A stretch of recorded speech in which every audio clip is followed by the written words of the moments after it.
అమ్మాయి ప్రతి 2-3 రోజులకోసారి ఆరోగ్యం బాలేదని నాటకమాడి తన తండ్రితో కలిసి ఈ సరదాగా ఉండే డాక్టర్ను కలవడానికి వస్తుంది.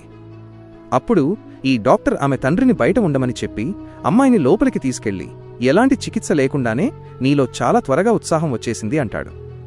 ఇక్కడ బయట కూర్చున్న ఈ పేషెంటు, అంకుల్ గారు మీరు టెన్షన్ పడకండి, లోపల చికిత్స చాలా బాగా జరుగుతూ ఉంటుంది అని అంటాడు. ఆ తర్వాత వీళ్ళిద్దరూ సరదాగా బయటకు వస్తారు. అప్పుడు ఆ వ్యక్తి, డాక్టర్ గారు నా కూతురు ఎలా ఉంది అని అడుగుతాడు. అప్పుడీ డాక్టర్, ఇప్పుడైతే బాగానే ఉంది, నేను ఆమెకు బాగా చికిత్స చేశాను, కానీ రేపు మళ్లీ తీసుకురావాలి అని అంటాడు. మరుసటి రోజు వీళ్లు వచ్చినప్పుడు డాక్టర్ అమ్మాయి తండ్రికి చీటీ ఇచ్చి మందులు తీసుకురమ్మని పంపి అమ్మాయిని లోపలికి తీసుకెళ్తాడు.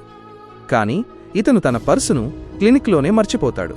తను పర్సు తీసుకోవడానికి వచ్చినప్పుడు లోపలి నుంచి వాళ్ళిద్దరి వింత శబ్దాలు విని వాళ్ళిద్దరితో ఏం చేస్తాడో చూడడానికి ముందు, ఆగునైనా, నన్ను చూసి విస్మరించకు, లేకపోతే నీకు చెడు సమయం వస్తుంది. ఒక్కసారి కామెంట్లలో హర్ హర్ మహాదేవ్ అని రాసి వీడియోకి ఒక లైక్ చేసి ఛానల్ను సబ్స్క్రైబ్ చేయి.